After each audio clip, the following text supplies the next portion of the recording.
All right, guys. This is kind of like an impromptu thing. Uh, the last feng shui we had Ramen on here. He had a lot of complaints. And the guy he was talking about wants to basically rebuttal a lot of the stuff that was going on. So I'm going to give him his opportunity to do so. So let's go ahead and get everything started.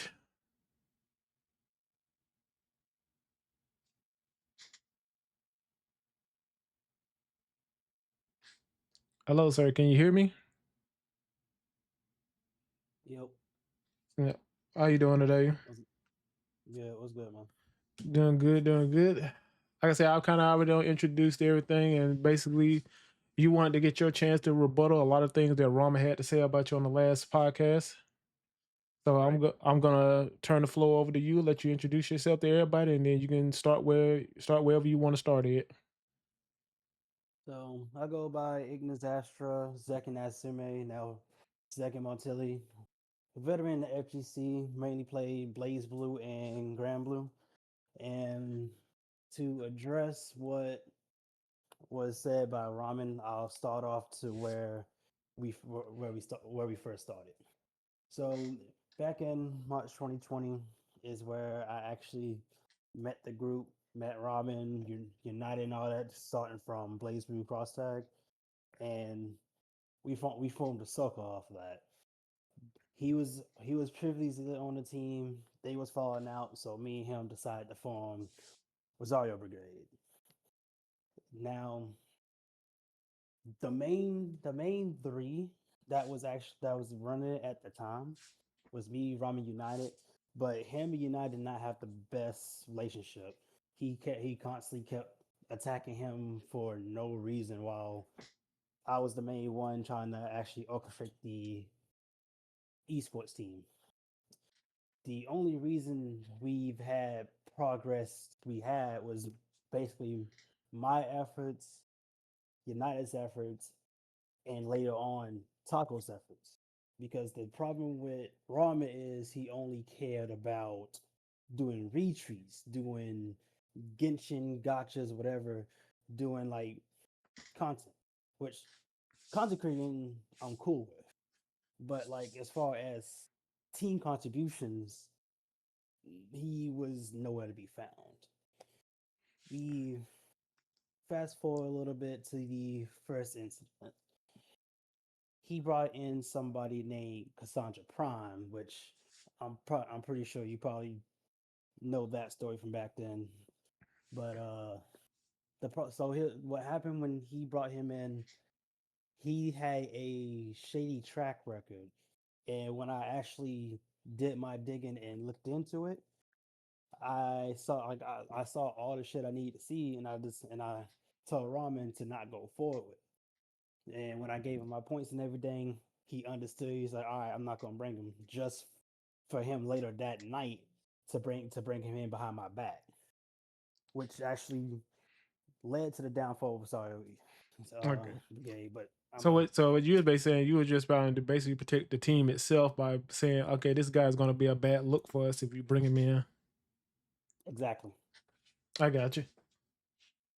And then when he first joined, I mean, he was actually making more contributions than Ramen never did. I will say that first and foremost. But it was his energy, and he was actually constantly breaking the team down, getting into fights and stuff to the point where I was actually on the fence to just kick him and be done with it. But Ramen kept on persisting. No, no, no. We need somebody for a Mortal Kombat rep. So I let him do his thing. It got to the point where we had to have a team meeting, and he got into it with one of our admins, and our admins just straight up booted him. And later, like shortly after that, that's when the whole propaganda started about Cassandra taking rights to the team since he invested money over Ramen, which he wound up losing the name of it and everything. So we actually had to spend a week. Well, I had to spend a week to get that all fixed out and everything. And he actually just did nothing but go stay on Twitter. I got you. So with that whole situation, I was still sort of somewhat confused about it myself a little bit Hmm. because just like I said, reading I had to reread them again because it's been I think about 2 weeks since that interview happened, and I haven't really looked at them like that. But Right. my perspective on it, if the teams had a meeting, we came to a decision, we voted on it. You got more majority votes want to go this direction. It's kind of like if you're gonna be a team player, you need to go with what's or leave and make your own team again, not just Agreed. try to I guess if you say kind of sabotage a little bit. Right. And it's in like Ramen's standpoint, I kind of get it because at the same time we're trying to promote the team, bring in top talent, and actually get us known. But he need to understand that his way is not always the best way.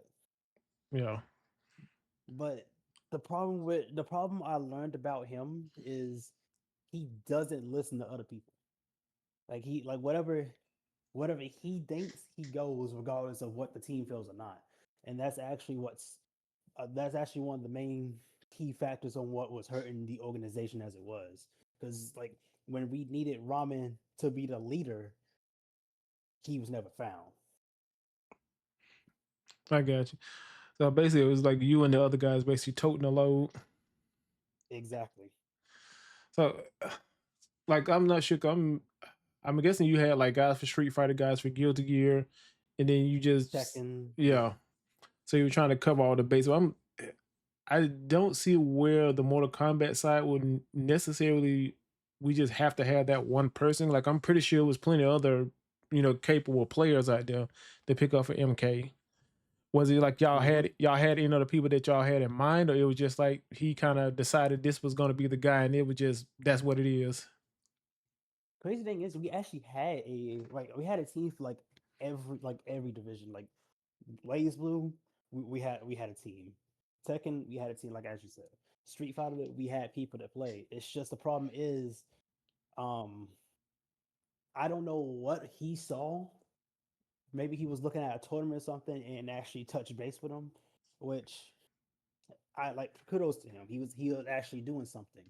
But it's like again, he didn't really do his homework besides looking at skill. Because just because someone is skilled doesn't always mean they're the right fit or that it defines their character.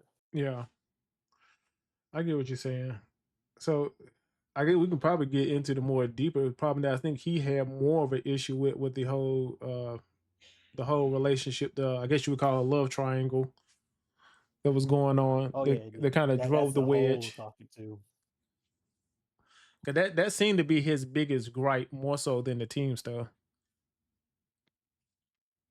I would gladly get into that part too, because oh my lord, I like when I tell you I got roped into that too.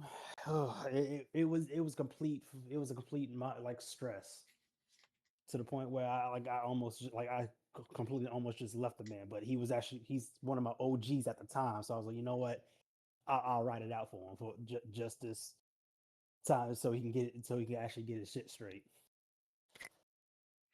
So let's see.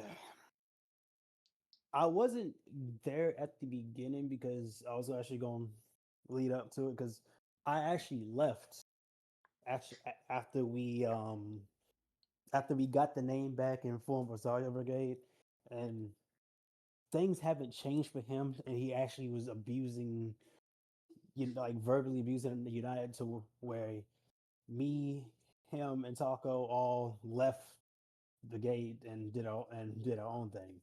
He later brought in a girl named Vampy, Hmm. and so it's weird because at the start it was more like they were synergizing and she was doing what she could for the team, and then I heard they got in a relationship. The That was actually the downfall for to the organization waiting to happen because he put his emotions over business. Mm, I got you. Yeah, Like because whatever. I'm about to say Go ahead. because personally, I was just like, I don't know if personally I would have gotten involved with somebody that a teammate or something like that, or because I know what kind of issues those that kind of stuff can bring up when you're talking about having people's feelings and stuff are tied up in a team like that. Hmm.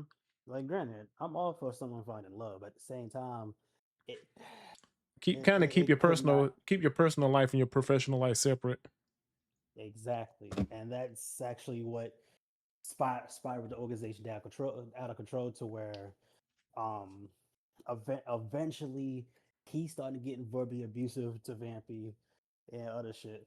Now I won't get into like the falling away part because I was actually not involved in that part. Now, but what I can tell you what I was involved is the aftermath is when they broke up. So from my point of view, because I had to get involved. I actually reached out to all the people involved.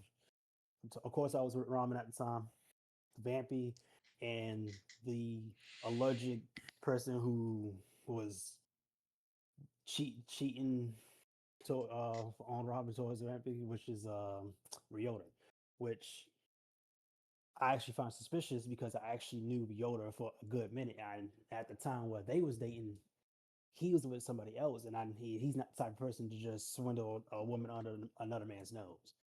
So I already thought the story Ramen gave me was fishy, so I had to actually investigate that shit.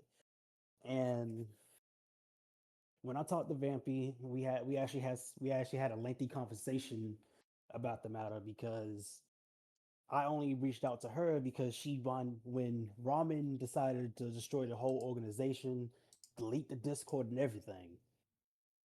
She deleted the team's Twitter too, and that's when I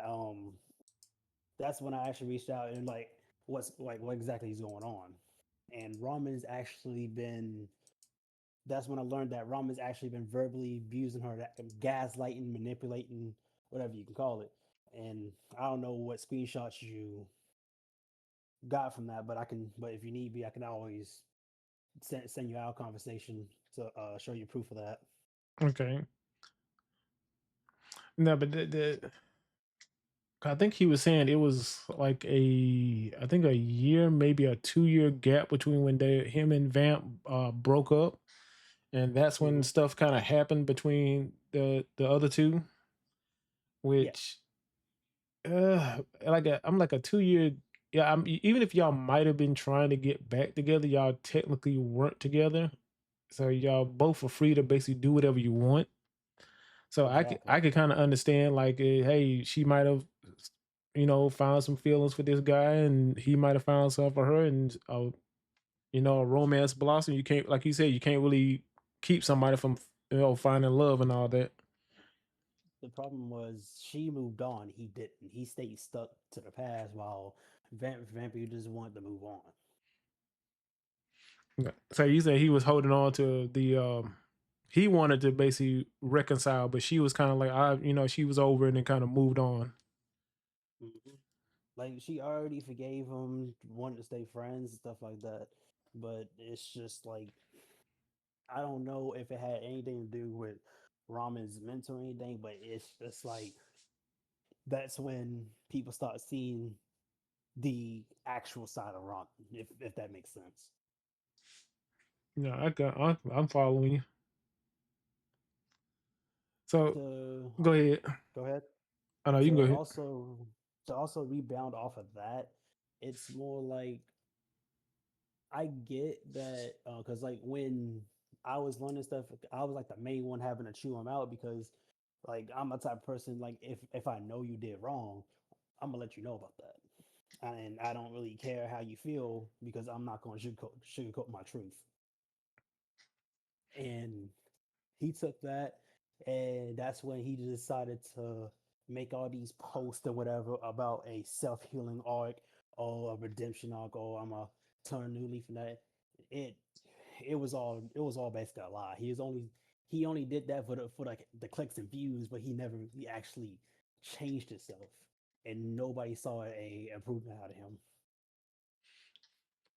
So so pretty much with all that stuff going on was the main reason why y'all decided to separate from him or like pretty much. kick him out of the team. I wouldn't say kick him out. Like I personally like because when the Vampy situation was going on, I wasn't even a part of the team.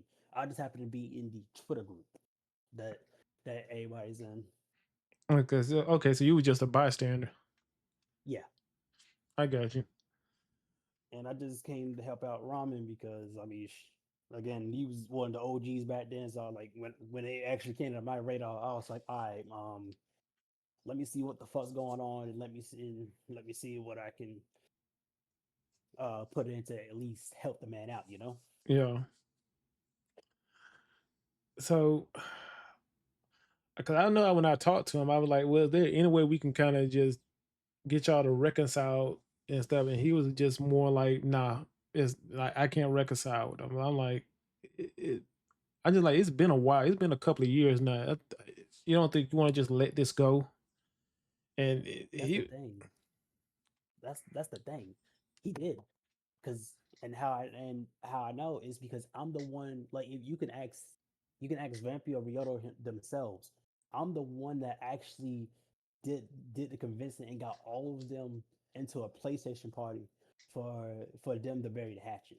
Well, mostly Ramen to apologize because of the gaslighting he was doing towards Vampy and projecting on her in a light that she wasn't. But when I made the party, invited all of them. Um, really, they only came for to see if Rami was actually gonna step up and actually own up to his mistakes. But when Ramen joined, all he really did was to accuse them of he say she say, on like stuck on why you did this in the past, why you did that, but never really came up to be like, you know what, hey, the stuff like what we wanted out of him was like, you know what, I did some things that that affected y'all, like my bad, like I like own up to your own mistakes, yeah, but he couldn't even do that. yeah, just kind of just basically like, man, look, I fucked up. I did some stupid stuff, but I'm sorry about it. Yeah, that's all we needed because it's just like you can't tell me Ryota's been backstabbing you and going behind your back, and then I'm seeing DMs of y'all two, and you actually reconciling and saying I support y'all relationship and all that. I'm like, bro, which is it? Mhm. 'Cause I know he said she Vamp is still in the Guilty Gear scene, and she helps out with tournaments and stuff like that. Um, Hmm. has it been awkward for her just being in the situation with them still coming to him still coming to tournaments and stuff like that, or I'm sure at this point she doesn't pay any mind, which I can't really blame her because, like I said, she's the one who's moved on from the whole incident because yeah, she's the one that actually wanted it to be over and done with and then go on to the next thing. Ramen, for some odd reason, is just the main one keeping trying to resurface it, okay, and that's the major elephant in the room. yeah.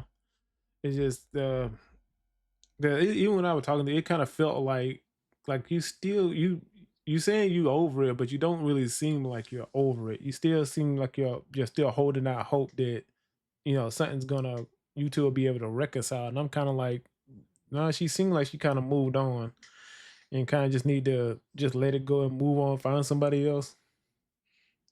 If he actually would have been the man that he claims himself to be, he probably would have. But it's just like he just wouldn't ever admit that he's wrong. He just wouldn't actually do the basic things, saying, "You know what? I'm sorry. I didn't mean to do like this." Like, if you can't do basic that things like that, how do you expect someone to actually take you into consideration?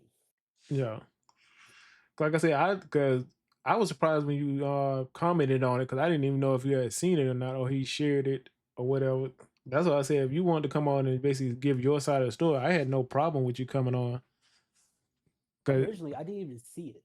The only reason it actually came to my radar is because someone mentioned me that he called me a sellout.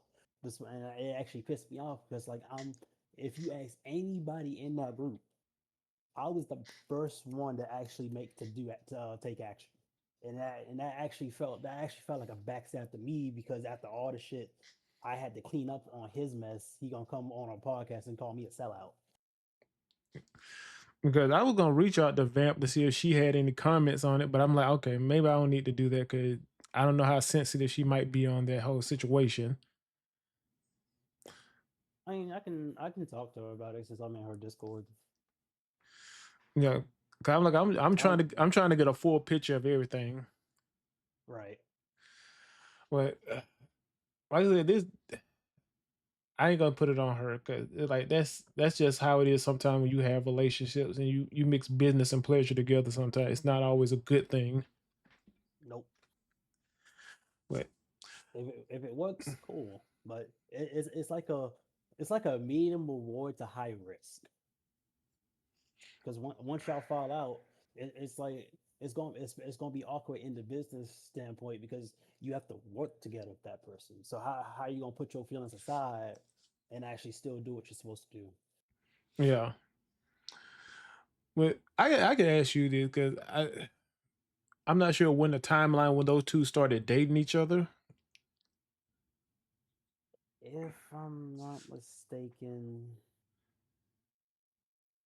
I want to say that was at least a good 3 year, 2 3 years back. My memory not might be the best at that because I was actually in and out that group chat, and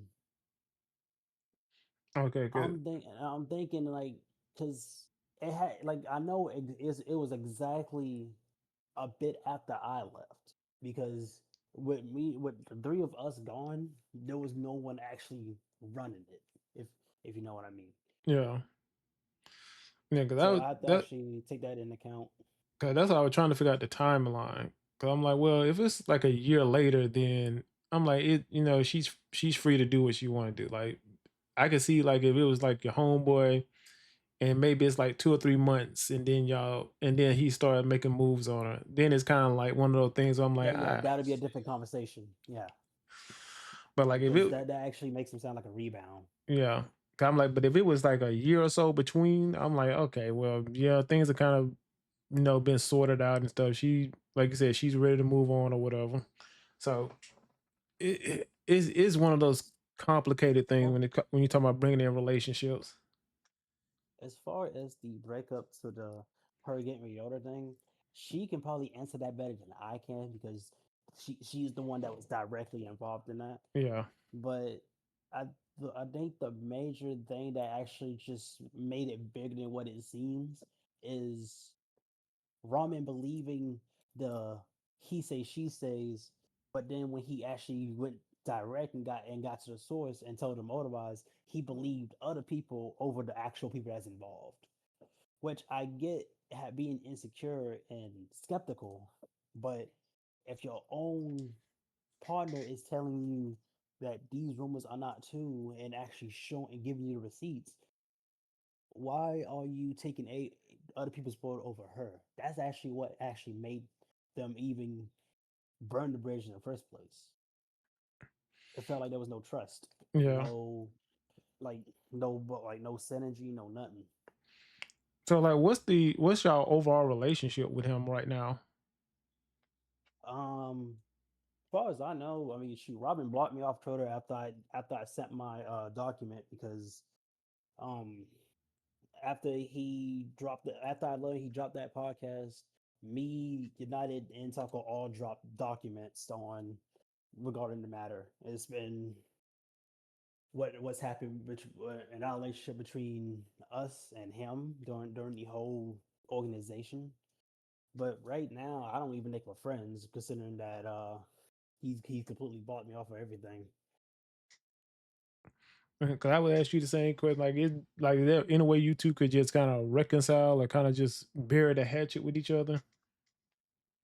All he got to do is just admit he fucked up and he was wrong. Like that's like it's not like I'm not hard to like. I may be petty, but I don't hold grudges. All you gotta do is just admit what you're wrong and just leave it at that. I don't expect him to apologize, but I do expect him to actually like step up and actually be a bigger person than this. Yeah, just be the bigger man on the situation.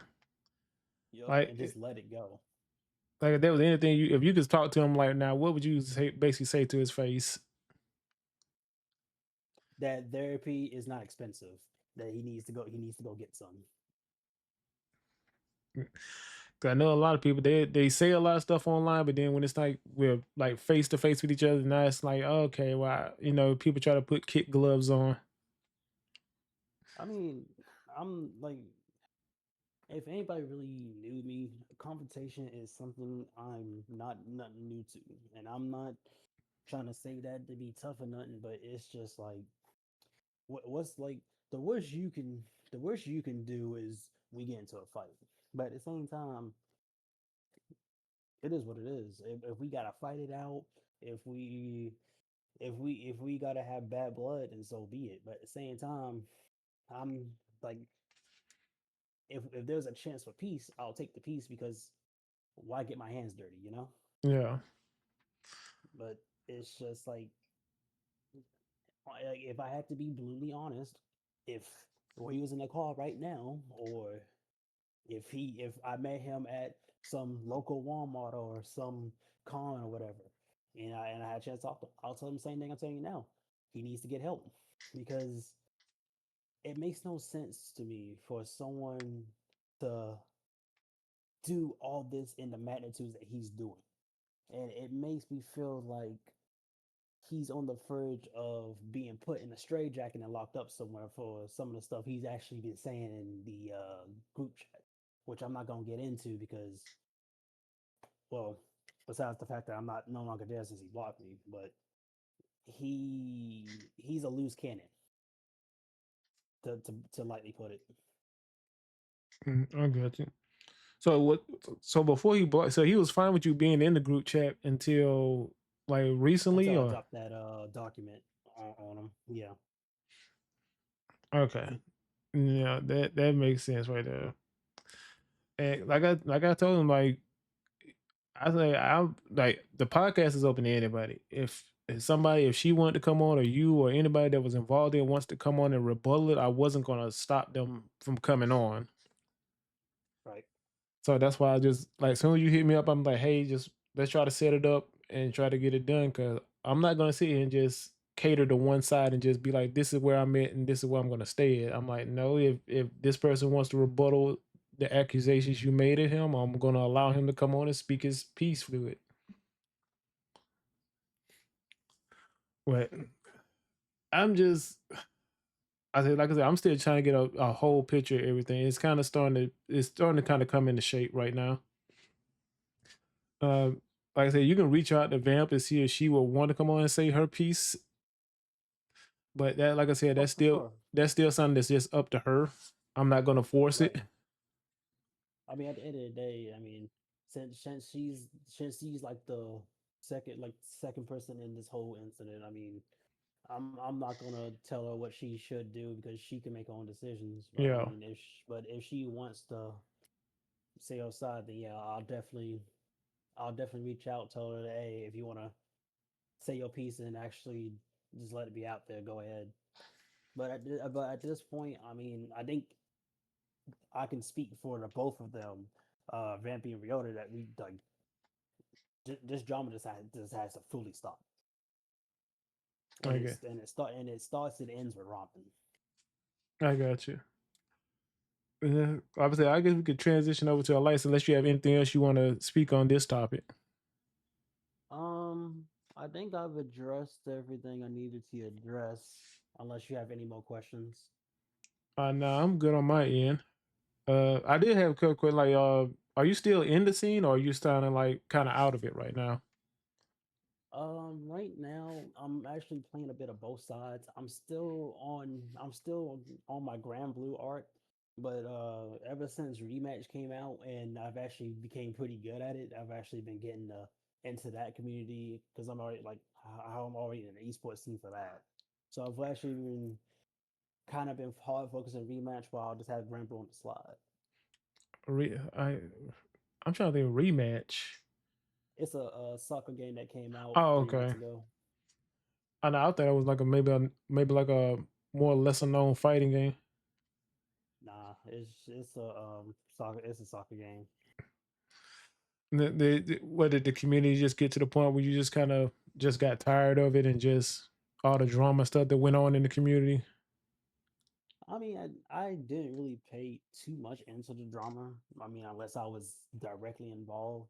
But I mean, like for what it was, I mean, I like the FGC for what it is because it's just like I've always liked the idea of honing my craft and actually putting it to the test against other people that's grinding, actually trying to make a name for themselves. And as far as the competition goes, you ain't gonna see me shy away from it. Because it's been a minute since I played Grand Blue Rising. Uh, I need to go back to it because it's one of those games where I'm just trying to learn and expand out into a lot of different games, and Grand Blue is on my radar. But I don't know. I, It seems like the community is kind of small, and it seems like it'd be hard to get ranked matches. no, I'm gonna tell you right now, rank matches the least of your worries.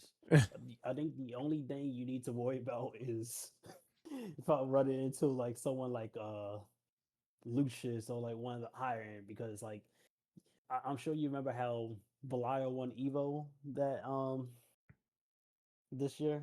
Like the moment he won Evo, the next day I run into rank. I swear to you, the whole 2D hours I played rank, it was nothing against Belial's, I know and that that shit pissed me off. I know that's standard fare. Like when Jury won Capcom Cup, and you went online the next day, it was nothing but a whole bunch of juries. It's like everybody, whoever character wins, they just jump on it and try to see always how good the character is. And that's actually why I hate tier lists so much because it's like for people that's I mean I get it, everybody wants to like who wants to come to a competitive scene and lose. I'm pretty sure nobody wants to do that. They want to come and have the best shot at winning. I get that, but sometimes it feel like a lot of these people in this community just look at that tier list. It's like, oh, this character's top tier. Let me pick this character up versus characters they actually like. Yeah, I can't really say And because I never looked at the tier list for Grand Blue because I'm a Vera player. I I just actually respect on that. yeah, I just like her. I thought she was fun in Grand Blue. I played her in there, and then when the next game came out, I started playing her there. I was like, I just like the character. It's not I don't know how strong or weak she is, but I like this character. I actually followed the anime and also played the RPG game they had. Because of that, that's why I was a Zeta and Beatrix main. I started with Zeta, but I couldn't really get the hang of her whole fireball setup. She's pretty hard. She's pretty hard. Like she's easy to play when you're looking at standard moves and all that, but when it actually comes to chain combos, I in my opinion, she's one of the hardest learning curves in the game. Despite what the ECU says. Now I kind of when Beatrix came out, I did like her. She was actually pretty fun to play. I know a lot of people say Yeah, she's very just out the box, easy to play. I can agree to that honestly because I mean she had so many good buttons, especially pre-patch where it's like her damage was just busted, so where they actually had to drop an emergency patch just to check her. Yeah, and then I kind of started messing around. What's the character's name? It's the demon, the really tall demon chick. Versio, Yeah. the one with the four arms, right? Mm-hmm. And Yeah, like her. she was fun, but I'm like her dash is super slow. Like this, it's kind of awkward when you're trying to get Oki on certain things. I'm not gonna lie, she's still so weird for me to fight, but that's probably because I'm Zeta. But like it's just I that's actually one character I still need to figure out how to get a handle on. Because she feels like I would say she feels like a zoning character with pretty good range buttons. That's actually exactly what she is. She's at and like some of her mechanics are still a bit hard for me to actually find a counter to. Oh, you talking Because about? once she actually gets her B and B and gets you to reset, then now she it's like she almost has free reign on what on how the match gonna go from there, Mhm. unless you're just a stalling on defense. And guys, I'm not sure. 'Cause I've forgotten how Grand Blue rank works. 'Cause I think I forgot what the lowest tiers are now. I believe it's still D tier unless there's a bottom one. I've actually I wouldn't fully know because I've never went because I never went below C where I started, so I would have to actually just look that up. But I was always in the S plus range. Mm. Yeah, because I'm gonna start putting more time into that game because I honestly I've gotten a little bored of Street Fighter. I don't really have the I've motivation to wanted play it. to I've wanted to get in Street Fighter so bad, but at the five, it just didn't feel the same to me anymore. Mm. Oh, because That everybody was kind of homogenized and kind of based around the system. that and plus, like I feel like they did my girl Sakura dirty. Cause like when I was growing up and I played the old Street Fighters, the SNKs, the Capcoms, like whatever Sakura was in there, that was my character. And then I come to see Street Five, she didn't even make the main roster. I was so pissed Yeah, because she came in as a season, DLC. yeah, season three, I think. Is it three or two?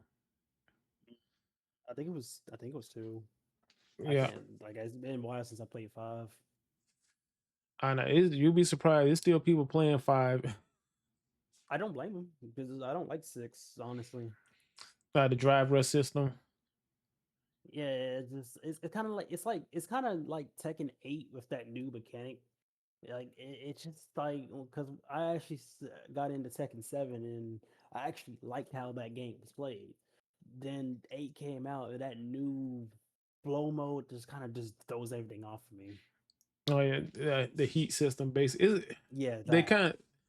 I get why people don't like drive and heat because it makes minus move plus or especially in the heat situation, it makes things extremely plus that shouldn't be plus.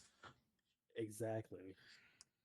But And it's like it's just not the same Tekken that I actually like developed and learned on. yeah, I as well. I'm trying to wake it.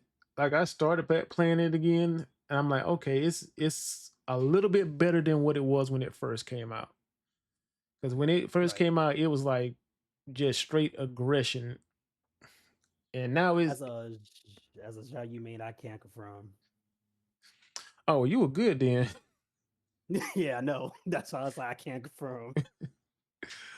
Cause like, she was the main thing people complained about the whole, and I'm like, she's always had AOP. She's always been able to duck stuff.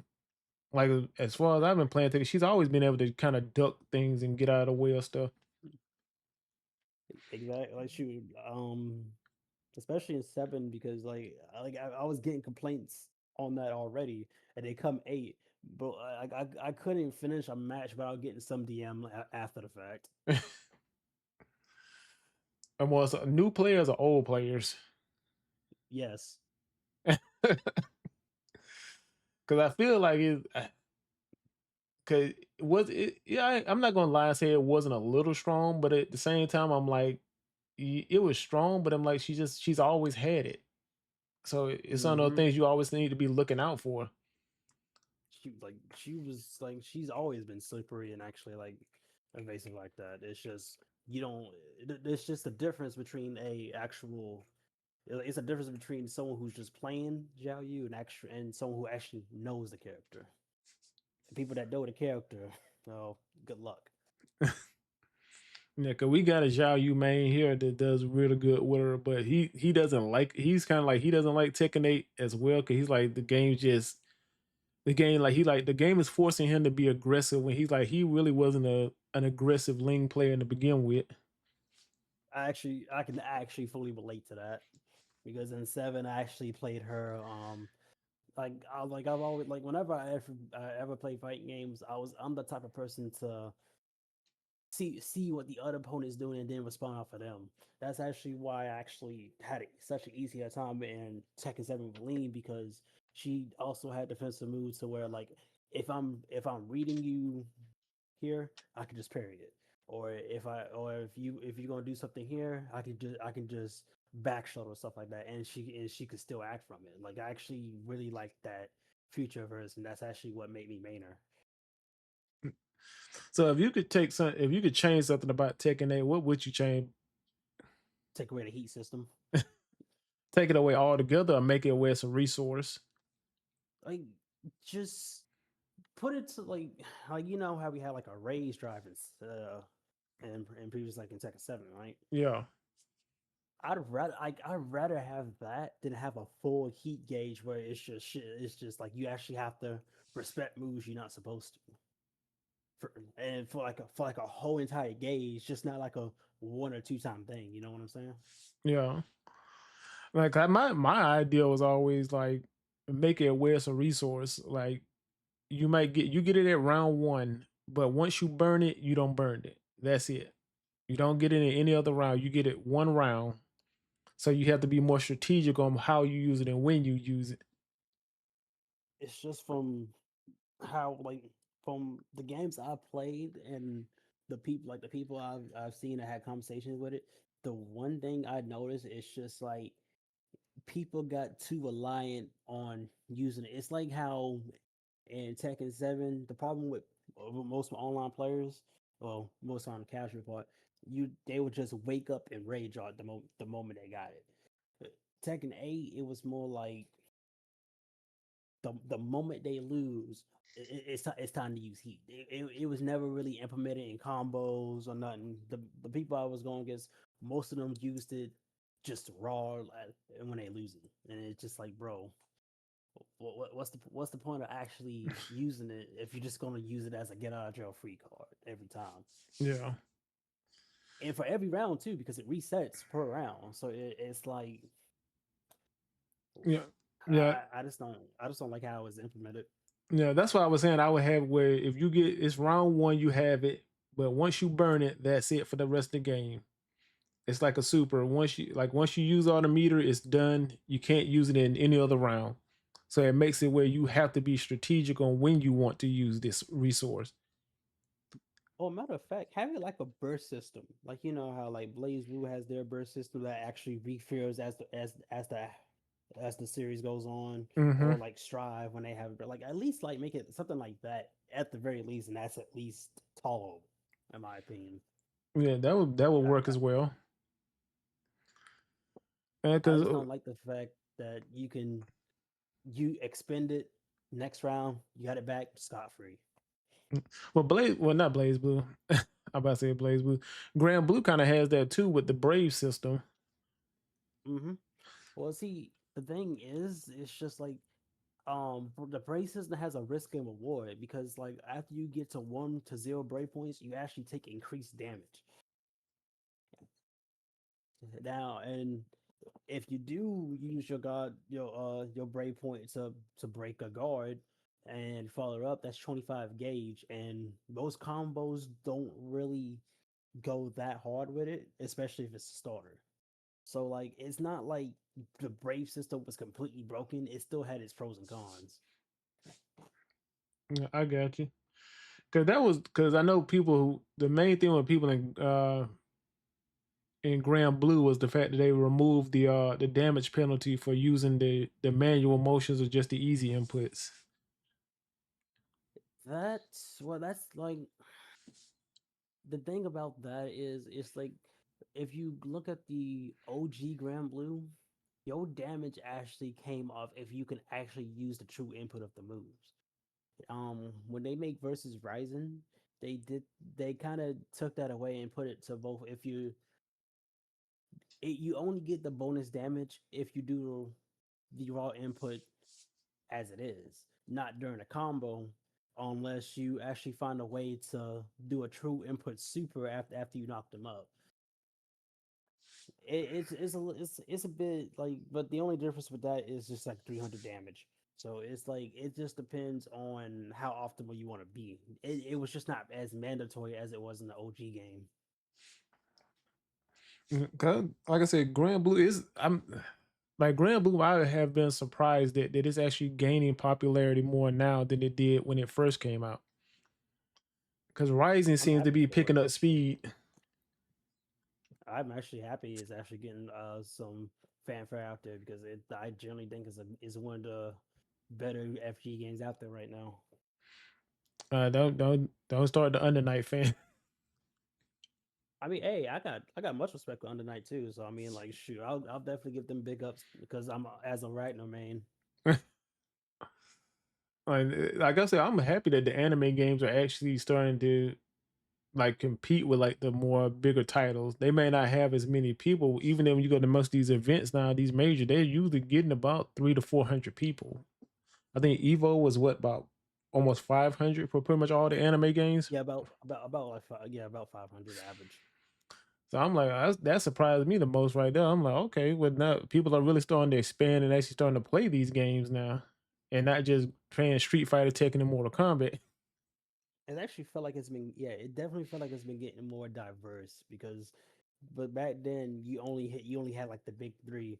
Then you slowly had Blaze Blue and Guilty Gear coming up, and it's just like now to see that they're like mainline games that actually is just like it feels like an accomplishment in my own right, even though I don't fully play all of them.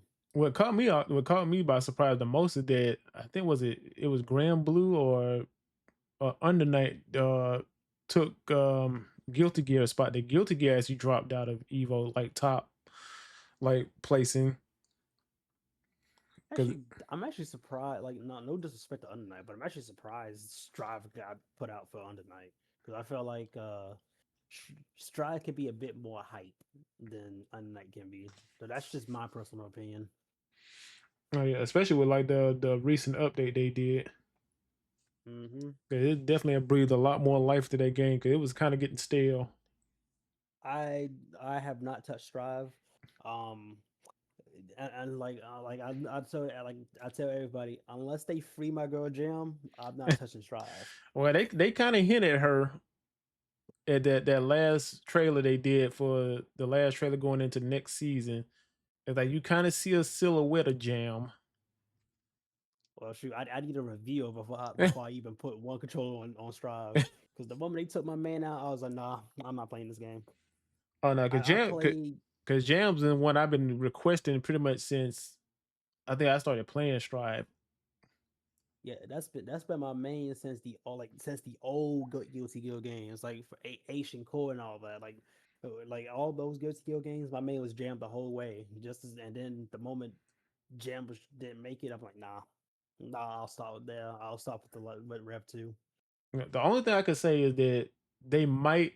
I think they're gonna put her in, but it's like with Lucy being in there and the way she plays, because she kind of plays similar to Jam. I said maybe they Yeah, might I can not see put her that. in Yeah, because of that. I mean, if they do, then shoot, I'll buy myself a copy of Strive. If not, then shoot, I'm fine without ever playing Strive. Yeah, I'll watch it, but I'm not gonna play it. no, cause I ain't gonna say my main is biking anyway, and we Gotta finally respect that too. we finally been getting some love because they just been nerfing her left and right till like the last two patches. I've actually heard about that. I was like, bro, what the heck? Oh no, they for some reason they just every patch they would take something from her and wouldn't really give her anything. Has Viking even been winning any like majors? I don't think Well, she's been winning any majors. She's a to me. I think Lord Knight say the same thing. To me, she's like a solid B. She's a yeah, I could definitely co-sign that. yeah. If you get like a person like Lord Knight, somebody who just knows that character inside out, it kind of pushes them up to a minus. But But shoot, that just depends on how well that person can use that character. yeah, that's what he was saying. The same thing. Like it really depends on the person who's using it. But it the fact that you have to have a backup character to play her, like tells you everything you need to know. as a Noel main and BB Tag and Blaze Blue, I can confirm because it's so like like people will never understand the pain of being a Noel in Central Fiction, especially when you have to fight with no DP against the top tier characters. I'm not sure, man. Honest, 'cause I'm a Noel player myself. So, man, I like love the records. I had to actually pick up my in Central Fiction just to make ends meet. Like no, I like whenever I played it, I did always play Noel. 'Cause I just liked her character. Eh, Same. I was The I was moment I was gonna say I was hating the fact that BB Tad just kind of died the way it did. Oh my god, man. That's such a story too because we actually had leaks for season two and like season two and all the data mine characters. I'm like, that game had so much potential, and then suddenly it just felt like it just got shelved and forgotten. But I know I've been seeing like some people talking about it, and I'm like, everybody saying this game's not that good, but I'm like, this game is actually pretty fun to play. I mean, Like, personally, if you ask me, I prefer Central Fiction over BB Tag any day of the week because of the technicality. But I mean, I'm not gonna knock off VB Tag for what it is because during my time playing it, I've actually enjoyed it. Well, at least until Adachi came out, but I still enjoyed it for what it was. I don't know, cause when was the cause Central Fiction is the last Blaze Blue game, Yes. and I don't think they've even said anything about a new one coming. Nah, I think Blaze Blue is dead at this point. I don't never say that because they Well, I'm talking wrecked about like it. as far as getting like a new game, or whatever, because I Yeah, think Moy just shelved the idea. well, I don't know Arc System because Arc System works. I would say I don't think they need to use them again. They need to find somebody else because I think they're working on way too many fighting games and they starting to kind of feel very similar to each other. I mean, true, but it's kind of hard to be more innovative at this point, where you have games that's practically doing everything. Yeah, especially like of course with this weekend with the Marvel Tocon beta out and That's gonna be playing interesting too. I played. I think I put about 4 hours into it, and I'm like, yeah, it feels like a Marvel versus Capcom game without the Capcom characters. But see, that's the crazy thing. It's just like I feel like regardless of what fighting game we get out, we gonna see some type of shade from a nut fighting game. Like I feel like that's inevitable. I can ask you this question. I've asked a couple of people. Do you think there's too many coming out? Oh, absolutely. Because I don't get me wrong, I love seeing the FGC thrive, but just since like this era, it felt like so many was popping out that a lot of them is being forgotten. Like I don't even like if I bring up something like DNF Duel, there's been a lot Don't of even do that. yeah, 'Cause yeah, people that crushed my soul when that game died. people don't even know what I'm talking about, and it's like, bro, damn.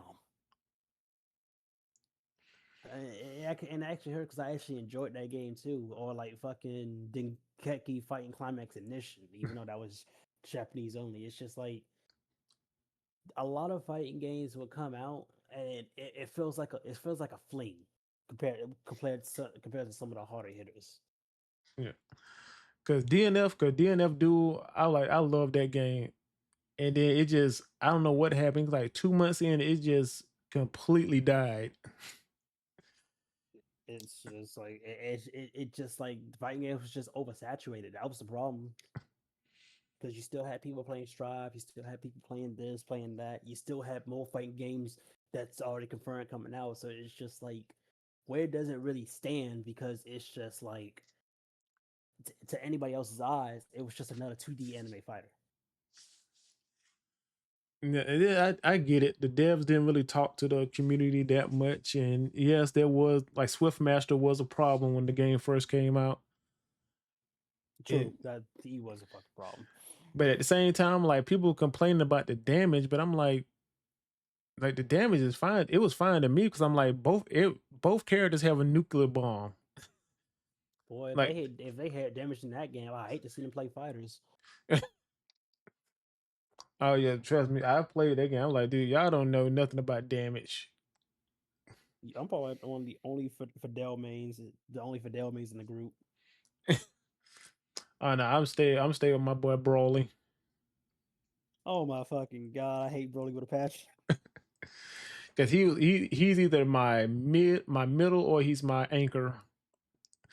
I, He like I'm so glad he doesn't have like that much of an armor bullshit factor in fighters. But like when I played other games like fucking like Sparkling Zero, Budokai Tenkaichi, and I'm playing as Fidel, I can't make that man flinch to save my life. well, Sparking Zero, That that should be was pissing me off. about saying Sparking Zero, that was the point that where the way they had designed it. They're like, well, Vidal shouldn't be able to beat Brawley. That doesn't make any sense canon wise. I mean, to be fair, but like in my defense in that, there's a lot of characters that shouldn't be beating characters in that game, but it happens anyway because of player skill. Yeah. So I That, mean, it's just like it's not made to be realistic. It's made to pick your character and actually bring them to their best potential. yeah, but at the same, well, I'm gonna say this.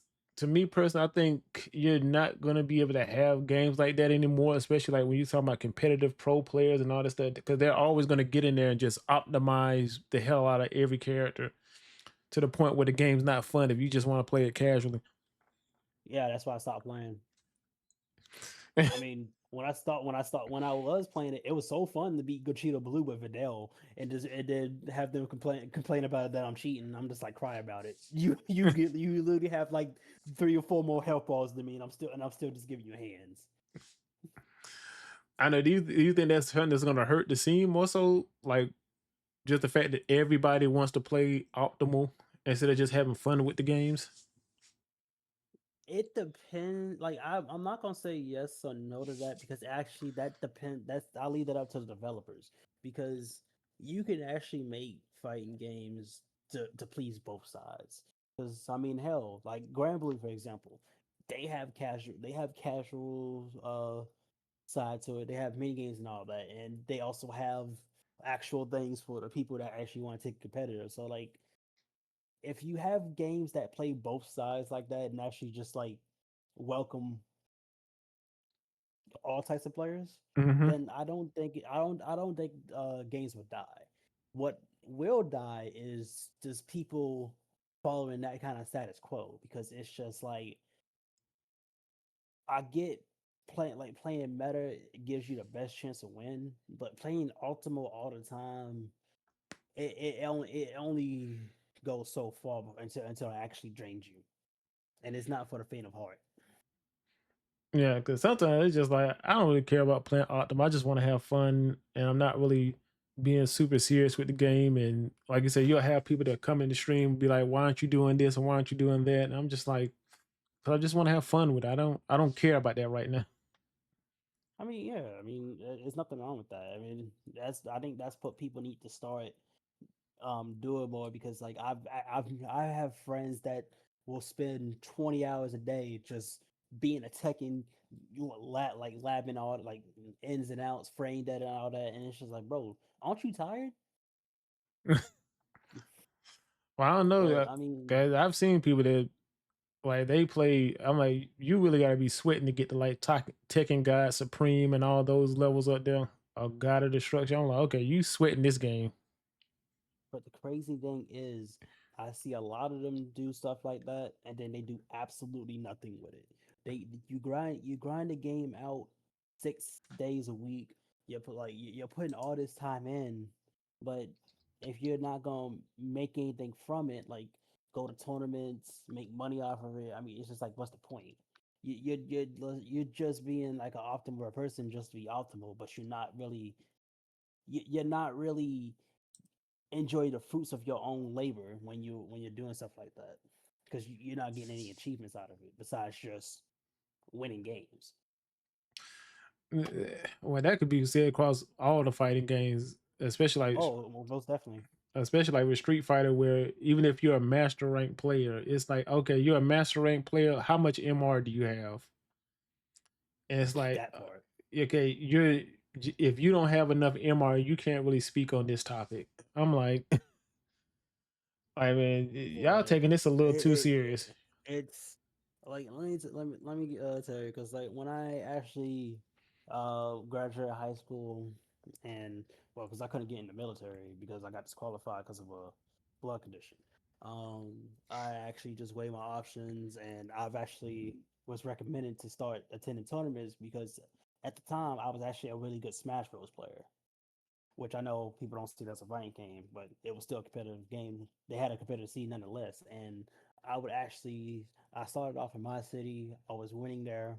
Then I went to Florida, taking down top players and there. And I was actually like like around where Smash 4 Wii U was out, I was like the eighth best Lucina main in Georgia type stuff. But I think the major problem, what got me so like burnt out of the game is because it's just like yes, I was winning, I was making money, I was making a name for myself. But the problem is the more the more you win and put yourself on a pedestal, the higher the fall. Cuz now you have like you have to upkeep a standard. And I see a lot of FG players died by this because like the moment they get put on this pedestal, expectations and all that, the moment they don't meet them, that's when they decline every single time. It never fails. Not Mm, everybody has the mental fortitude to actually deal with that. I get what you're saying. I don't know. It's like the jersey thing with people. It's like some people are willing to just do anything to get their jersey and their name on the back and think that once they got it, like I've made it. And I'm like, yeah, Yeah. but that company is going to want you to produce something. So it's not you. Hmm. You constantly have to be on the grind, and like you don't really ever have a chance where you can really sit down and actually enjoy the game. It's like you constantly have to be working on the game. And that's what I tell people every time. Like the moment you join these esports teams, the moment you get these sponsors and everything, it no longer becomes a game anymore. It actually it's basically a job. Mm, And that's actually what took away because when I was playing Smash at that time, I was having fun with it. Like I was competitive as it gets. I was coming to these other competitive people. We would go at it and everything. But the moment you get on these teams, the moment you get these signings, it don't become a game anymore. You actually gotta not only fight for these tournaments, you actually gotta fight to keep your spot, fight to keep your sponsors and all that. And once all that's lost, then it's just like, where do you go from here? Yeah, 'cause it definitely turns into a job. Because I see a lot of these streamers, the pro players and stuff like that, and they're streaming rank match or stuff like that. They streaming for like 8, 10 hours a day. And just to make ends meet. Yeah, And unless you're winning majors, you really don't win that much money. It's not enough to at least sustain. mm, that could be changing with the Saudis coming in and buying Evo and all that stuff. But Hey, if it does, I'm all for it. But but how it's been, especially when I was coming up, I mean, it was good pocket change, but it's just the cost to even get over there kind of took a good cut out of it. So it's just like it didn't really feel like you had much to show for things, unless again you was winning like high end tournaments where they had like these high pop bonuses and stuff. yeah, my thing is that I know people that started talking about it more recently. Is like, why are the commentators getting paid all this money, but a guy that made seventh or eighth place getting top eights and stuff like that, he's barely getting $500. That's because they're essentially content creators. They're actually getting people invested into these streams and videos to where, because like seeing people showcase their skills is one thing, but to have someone to actually analyze, dissect, keep like bring the viewers, keep them entertained, that's a whole nother job in itself. And I don't think people respect commentators enough because they actually the main things that actually make some of the tournaments and some of the matches more hype than what it is. God, God, I don't know, cause it's like I know some of them. Well, they don't really release their numbers or whatever, but basically being said that they making around about 25-30K for a tournament. And I'm just kind of Yeah, like, that's a lot of money yeah, for a it's commentator. kind of it's kind of like how like you know how when you have these teams and you have coaches, right? Hmm. Their job is to develop, orchestrate, manage their players. So and they get paid accordingly, right? Yeah. Yeah, yeah, it's literally no different when it comes to commentators because it's just like again they have their own separate job beside and actually keeping up. Like they have a lot more to keep up than what people think they do. That's why I never discredit a commentator. And I ain't discrediting. I'm like, if you, hey man, if you can get, if they willing to pay you 30-40K to commentate, get it. Oh, by sure, because like shoot, um, that's in my opinion that's easy money. But again, not everybody can just sit, commentate and actually like fully break down the game, what's going on, all in real motion too, no less. Yeah. Because I've seen people try to commentate and they freeze. Oh yeah. Like I've done it one time and it's like, it's hard. It's like Yeah, you constantly have to be talking. mhm. It's a lot better when you have somebody with you versus commentating solo because Yeah. commentating solo is the hardest thing, and if someone can do that, I got nothing but respect for them. And you did bring up another interesting thing that I don't know, maybe get your opinion on the whole coaching situation and how Hmm. people feel about that. Like to me personally, I don't particularly like it because I feel like it breaks up the flow of the match and it makes me feel more like you didn't beat me, your coach beat me because he gave you an answer to a problem you didn't know. I'm actually glad you actually make that point. So let me twist it around for you and actually you ask you this in a different form of question. When you're struggling against a certain character on trying to figure out how to stop this move and you ask people around Discord or you look up YouTube videos to find an answer, right? Hmm. So when you finally beat them, uh shoot, would it be valid if they say you didn't beat them, a YouTube video did? That's a fair point. But to me personally, it's like I would say somewhat agree and somewhat disagree because in the heat of a tournament, that's like we're sitting down, let's play. Like it's my brain against yours, and if I'm doing something to you that you don't know how to beat, then you just don't know how to beat it. But somebody coming up to you like in the middle of our match is 1-1, and they're coming up here saying, "Hey, do this, change this, do this, and then you make a comeback on me." It's like okay, it's like I'm having to outthink two people instead of one because now I have to do something to try to basically adjust to what he's doing and what his coaches told him to do. I mean, yeah, I mean, you have a valid point. I'm not gonna say it's wrong by any means because in a sense, yeah, you're all right. The problem is that's actually the problem that's actually something that has a lot to do with these sponsors and these teams because once they putting out these people to represent these tournaments, yeah, they all gonna like there's gonna be teams that set their players up for the best chance to win possible. That's why actually you see coaches come with them and stuff like that because they not only if they win, they can get part of they do get part of the winnings too and all that, but that also helps them get their names out and actually gives people a reason to come join their team. So it's like Yeah, that's why I say it becomes a job to where it's like you're not really playing the game anymore. It's just straight business and organizations at that point. I don't know. I'm gonna say this. It feels more like the esports have kind of killed a lot of grassroots. Like it feels like now it's just all corporate. Like there's no really like grassroots tournaments or regionals no more. It's just all majors now. Hmm. I agree. I mean, you do have your casual locals and stuff like that, but I mean, when you can't find a regional or a major that doesn't have that. Yeah, cause in Georgia we had final round, which it kind of sucks that it Yep. kind of don't went away, and I guess apparently it's never coming back. because people keep asking them if they're gonna do it, and they don't really give a straight answer to it. Nope, they actually don't. And I was one of them that actually tried to ask that question because I am a Georgia boy. Yeah, that was because which one was it? Was it 20? It was 2019 was the was supposed to be the last one. I think Mm-hmm. because that was supposed to be my first time I went to a major, and it kind of was a blessing in disguise because it helped me find my local scene.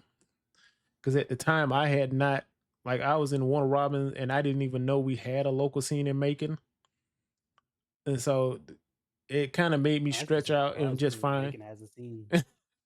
Oh yeah, it's one actually thriving because a lot of people like a Better you lot. than me. I'm Uh, in Brunswick.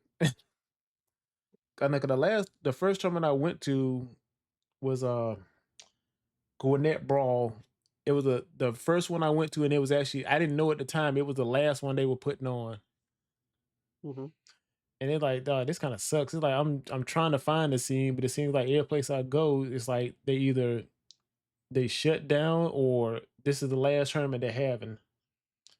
So it was just one of those weird things where it took me a long time to find like a local scene. Like I said, I didn't even know Macon had a local scene until I just started looking up and just asking around and just finally found out where they was at.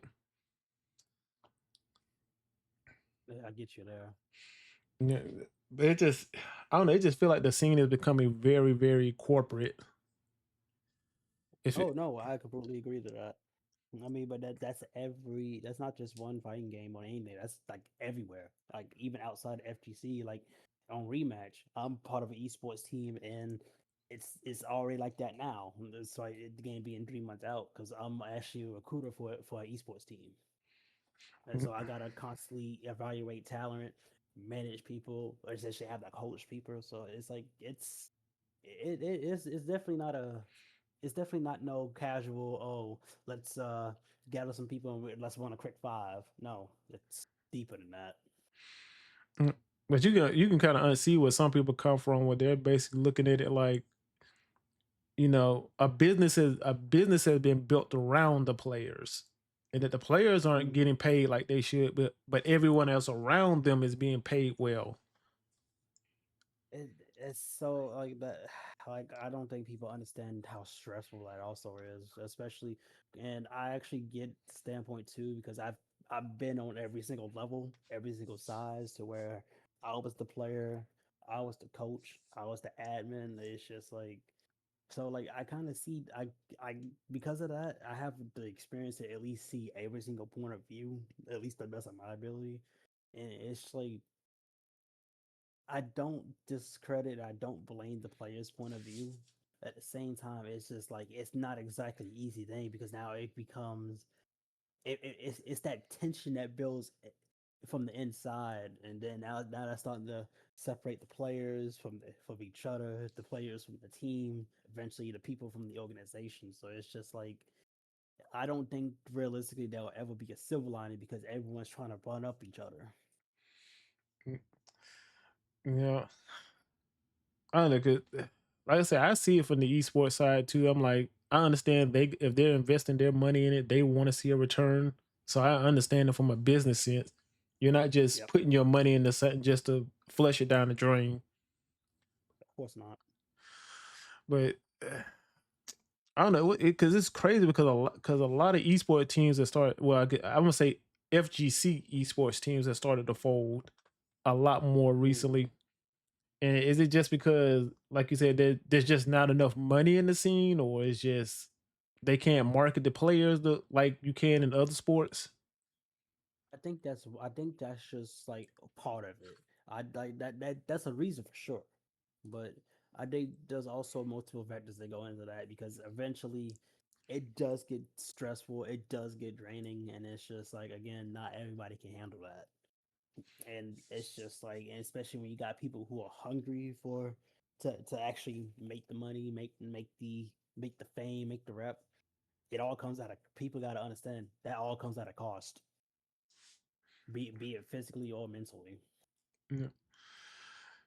Because I know a lot of these teams, I'm guessing they're starting to basically push a lot of their players to start, hey, you can't just go to a tournament, play, and then go home. You need to start making content. You need to start doing this. You need to be on TikTok. You need to be here. You need to up your profile. A lot of that too, and that's actually been becoming more of the standard.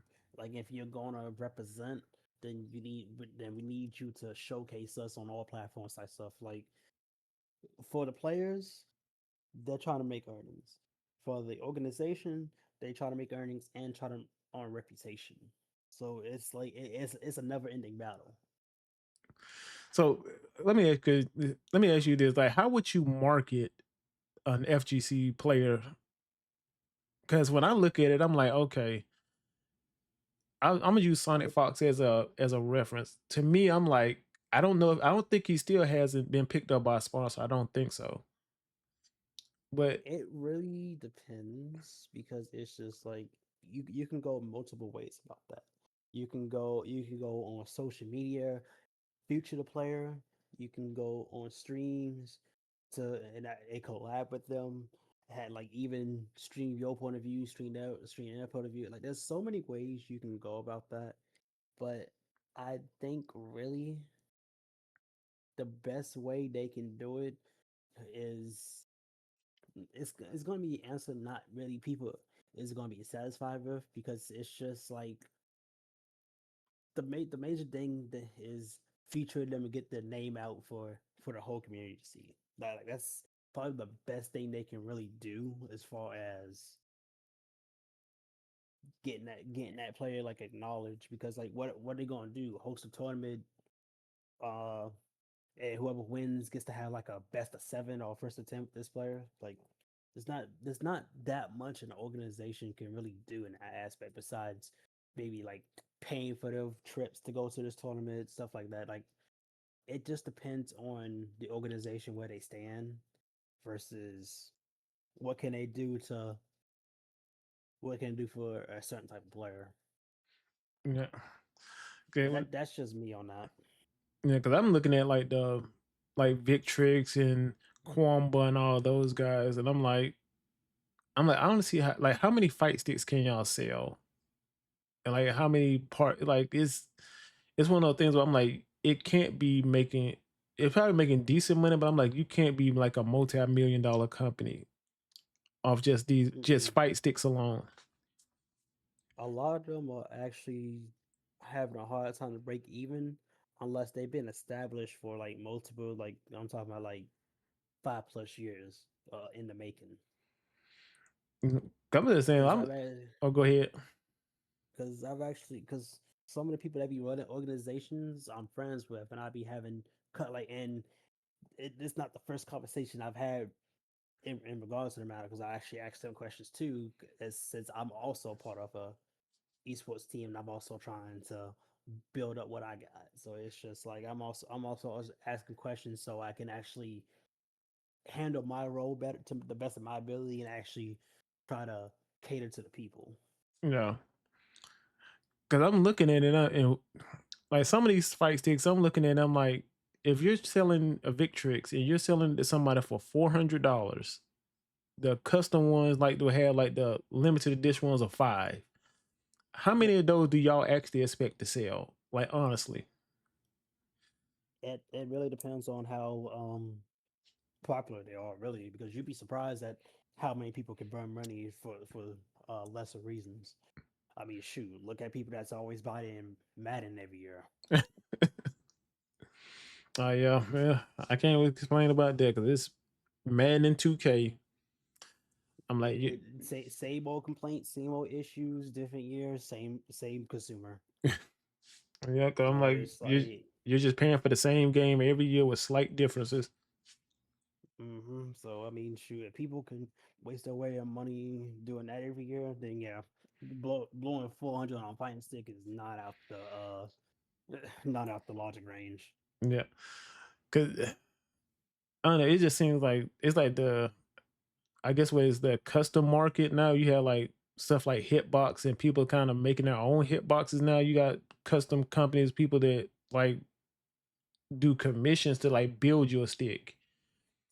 And I'm just like, I looked into it. I'm like, to get this fight stick to be everything I would want it to be, you're talking about, you're quoting me $800. It sounds about right because that's basically them trying to charge as if you're trying to build a PC. Yeah, and I just like, well, I know there's some people that, cause I've seen it where they built fight sticks for popular streamers and stuff, and I'm like, I know y'all didn't charge them that, but it helped y'all. It boosts your profile because now he's showing it or she's showing it on stream. So now people are like, oh, where did you get that from? So I understand why you probably did one for free, or if you did do it, it was heavily discounted. Oh, it was probably it was at 90% discounted. There's no way they charge you full price and they're actually a known name. Yeah, but I'm just trying to understand, like, try to figure out where the scene could go right now, because I'm trying to figure out how to bring more money into the scene so players can get paid like they should be getting paid, or they feel they should be getting paid. Because I know Evo's Uh, payout is what, 20, 25, or 50,000, I think, for first place in mhm. Street Fighter. And I can I see why think people would look over there at the Saudis and be like, well, I can go to EWC, and even if I lose, like Chris G was talking about, he won one match and lost the next two, and he still got 30K. I think really it just boils down to, well, letting games flesh out will be a lovely start because we had too many fighting games that came out just for it to die off like shortly after. I think giving games time to actually develop their base and actually see if they can actually produce at a certain level, then we need to bear down and actually make sure that game is successful as possible versus this game didn't work out, oh well, here's the next one that's coming out in 3 months. So it's I think that part would actually help a lot more because it's actually not fair to some communities that they put time into one thing but then they get easily overshadowed by something else. Kind of what Fatal Fury is going through right now. Mm-hmm. You know, to And me, I'll go ahead. as far as money payouts, that's also hard because you got so much things just generating revenue by now. Back then, we didn't have half these things that generate revenue. We didn't really have Twitch. We didn't really have this that. We didn't have TikTok. We actually just had teams. We had some streams. We but it was mainly focused on the organization and the player. We didn't social media wasn't really big as it was back then. But now that people found that successful, every everybody's trying to replicate that. When you had popular people streaming, now everybody's trying to get into streaming. That's why you see and you see for yourself. There's a lot. You see people that be having like 20K views, and then you have like at least 100 people that only have like can't even get 5 views trying to do Yeah. the same thing. So it's just like it's too much of an oversaturation, and it's gotten worse the moment COVID happened too. Oh yeah, because nobody could go anywhere. You couldn't do nothing. Nope. So But now everybody was getting the PlayStation, the Xbox. They're trying to stream and do all this, and it just became so oversaturated. It made no sense. I said, I'm gonna give you this last question before we get up out of here. Like, cause you say you're with an esports team right now. Yes. Do do the esports teams kind of look at the FGC like, we don't want to get into that. We'll keep an eye on it, but we don't really want to get involved in it. Oh no, absolutely not. Well, I can't speak for all esports teams, but like the esports team I'm in right now, they have people involved in FGs. They have people involved in Apex, Rocket League, like whatever. Like for most head people that's running the esports teams, they like to look at what's going to give them most revenue. So that's why they'll take a look. They'll definitely take a look at things like Twitter, TikTok, Twitch. They see whatever popular games have, like let's say Rocket League is hitting, they'll get a Rocket League team. Let's say the FGC's popping with Mortal Kombat, Dead or Alive, or Dragon Ball Fighters, they tend to get people to fill that role. So it's just like it just depends on that person. But for the most part, I have not seen a single esports team that doesn't shy away from a certain aspect if it means getting revenue to cater to the organization and the players. I got you. 'Cause it just seems like a lot of organizations kind of like they seem to be pulling out of the FGC more so than anything, but they're still keeping their other teams and other games. They're still keeping tabs on it for sure, but I think that's also having a lot to do how just how overpopulated the game the games are in the FGC too, because it's not because as you say how Strike got taken away from Evo, it's just like this like it's a little bit too much uncertainty on the direction it's gonna go. So I can probably see why some esports teams are coming out the fray. But I've seen a lot of esports teams still having players to fill that gap versus having an actual dedicated focus to the FGC compared to other things. And it don't like it's slowing down because we got what uh 2XKO coming, the Invincible game coming, Marvel Tokens coming. It don't. Hmm. It seems like there's no slowdown coming. Yeah, and it's just like, and we don't even know how big these games gonna be because not only they are coming right behind each other, we also still got developed games and popular games that still hitting these regionals, these nationals. So it's just like, how does these games gonna stack up to these games? So and it's like we can't. They constantly have to pick which one is gonna get the highest representation, the highest profit. And it's kind of hard when you have to constantly factor in games here, games there, and upcoming games over there. Yeah, because I think a lot of people in the community thought 2XKO was going to be that game to kind of break through, but it's kind of looking rough for that one. So, but the crazy thing is, people said similar things for DNF Duel, and just for it to be forgotten. Yeah, I think people are starting to come back to it more. 'Cause I've started seeing more people talking about it. But I think it's might make a comeback, but it's still like a small community. It's pretty much like a Discord game still. Right. But I like I said, I think the game was good. I think both, like I said, both characters had a nuclear bomb, so it was like it wasn't unfair either way. Like damage across the board. Like if I hit you, I get big damage. If you hit me, you get big damage. I think I was fine with that, but I think a lot of people didn't like the fact that they could get two touched and then be dead. Boy, it's true. A lot of these newer players, I think if you want my honest opinion, I think the newer players, especially in this gen, are a bit soft compared to the ones old back then.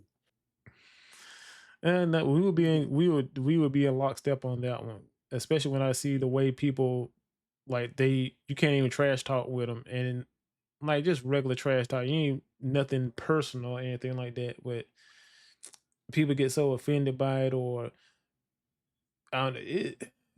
I think, like you said, these players, the younger players coming in, I kind of hate it for the scene because it's like they don't really know how to really deal with competition. They feel like Hmm. the game needs to be everybody needs to be on equal footing in the game. And I'm like, no. Like the games are always being, hey, this character strongest this character strongest this one character's kind of strongest both of them. It's like it just depends on what you want to play. Right. But uh, I said that might have to be another another show right there. We talk about that. Yeah, no, I agree with that. But shoot, hey, I appreciate you having me. No problem. Put your socials out, let everybody know where they can find you at. So my Discord will be Zekken Montelli. Um, but if you want to know how Zekken is spelled, it's basically just Tekken with a Z. My Twitter is the same. Twitch is the same. But if you don't, but you mind if I just post in the comments on just putting that out there. Yeah, That way, if that's people do fine. reach out, they can hit me up. Bet. Yeah, that's fine. Like I Yeah, said, my because door is always open too. like once I post, because right now it's just on Twitch. We're live on Twitch, so when I post it to YouTube, I have all that stuff added in. Bet, bet. But definitely want to thank you for your time and coming through and just basically, like I said, giving your side of the story. No Uh, problem. like I say, if she wants to come on, it's welcome, it's open to her. If she wishes to come on. If she doesn't, I understand. Hmm. But I said, you got any last words you want to leave with the people? For the most part, I'm just glad for the opportunity, and I'm hoping that people actually gain some insights and actually got some knowledge out of this talk, and hopefully, we can actually use that to make things better for and actually have more of an understanding, especially as far as like the fighting games go and where to go from here. All right, I got you. I definitely appreciate you coming on, and giving us your time, sir. No problem, man. I'll catch you later, man. You, take it easy, bro. You too.